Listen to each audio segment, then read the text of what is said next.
Welcome to another circle time. Today we're going to work on our letter of the week. This letter has the P sound.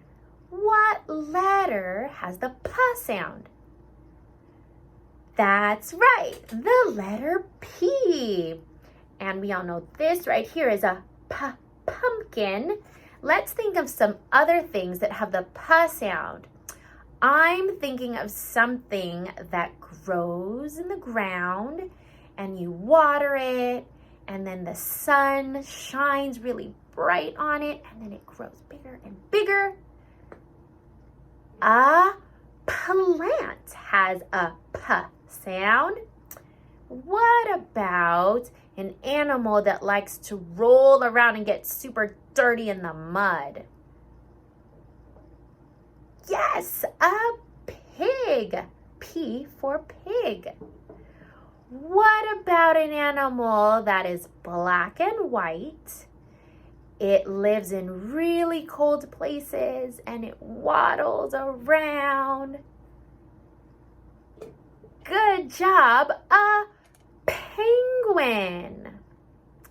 Now what about something that is shaped like a triangle and it has cheese on it and sometimes mushrooms and pepperoni? A pizza. Good job. And so today for Circle Time, I have a book that has the letter P in it. And it's a really funny book called The Dinosaur That Pooped a Planet. It is by Tom Fletcher and Dougie Poynter and illustrated by Gary Parsons.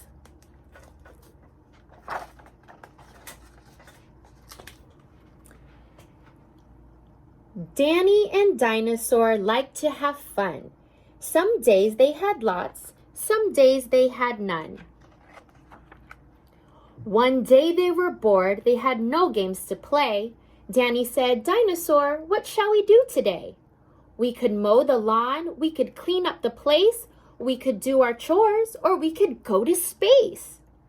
"But you mustn't forget to have lunch," Mommy said.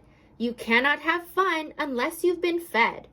So they packed a packed lunch for the Science Museum where rockets were kept if you wanted to see them.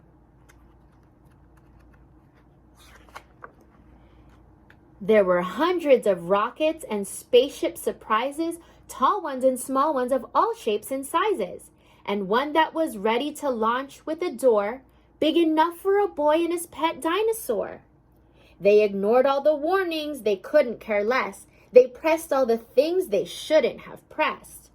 T-minus 5, 4, 3, 2, 1, ignition! They started their intergalactic space mission. They flew higher than houses and buildings and cranes, much higher than birds, even higher than planes. "We're in space," Danny yelled as they floated around, but the dinosaur's tum made a rumbling sound. Danny looked at his watch. "Is it time for a snack?" Then he looked all around for the dino's lunch pack. Danny started to panic, then started to worry. Their lunch was back home 'cause they'd left in a hurry. So with no food, not even a cheeseburger bun, a disastrous dinosaur feast had begun. It gobbled up gadgets and gizmos galore. Nothing was safe from the space dinosaur. Robots and ray guns and blinking red blinkers, eating things thought up by NASA's great thinkers. It chewed and it chomped on the spaceship controls. The rocket was dotted with dino tooth holes. The spaceship was empty. Inside it was bare. Outside there was space stuff to eat everywhere. It broke down the door with a cool ninja chop. Out in space, dinosaurs are much harder to stop. It chomped on the moon like a big chunk of cheese, then shoved even more in its mouth with a squeeze. It munched on the Martians from Mars and their cats. Their cats are like ours, but their cats wear cool hats. satellites, Saturn, and 6 supernovas, shape-shifting saucers, and 7 space rovers.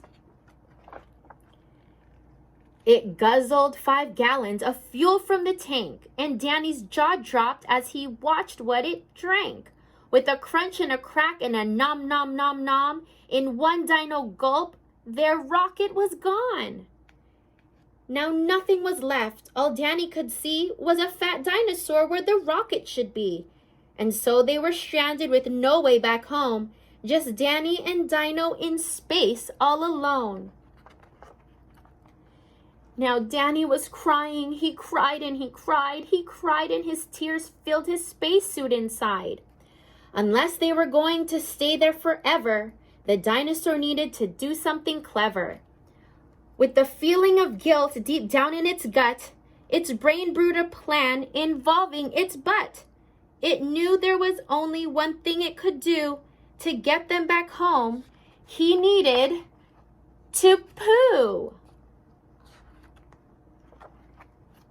Like a poop-powered rocket, the dinosaur flew, so Dan held on tight. It was all he could do. It pooped out the robots and ray guns and blinkers. The things NASA's thinkers thought up were now stinkers.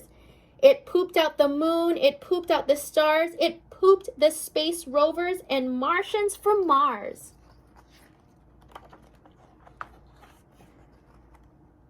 When Danny looked back, he could see a poop trail from far out in space to the dinosaur's tail. They headed for Earth and they started to orbit. It pooped on the clouds, but the clouds just absorbed it.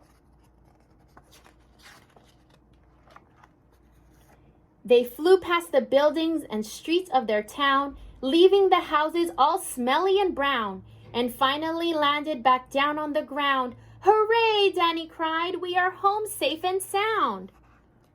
Then Dino looked up to the moon way up high, where a new poopy planet had formed in the sky.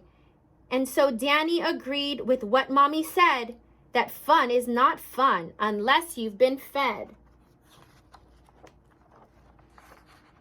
And just when you thought all the pooping was done, a Mars cat plopped out of the dinosaur's bum. The end. That was a really funny story, wasn't it? So I hope you enjoyed this book and practicing our letter P's. And I will see you all again for circle time soon. Bye.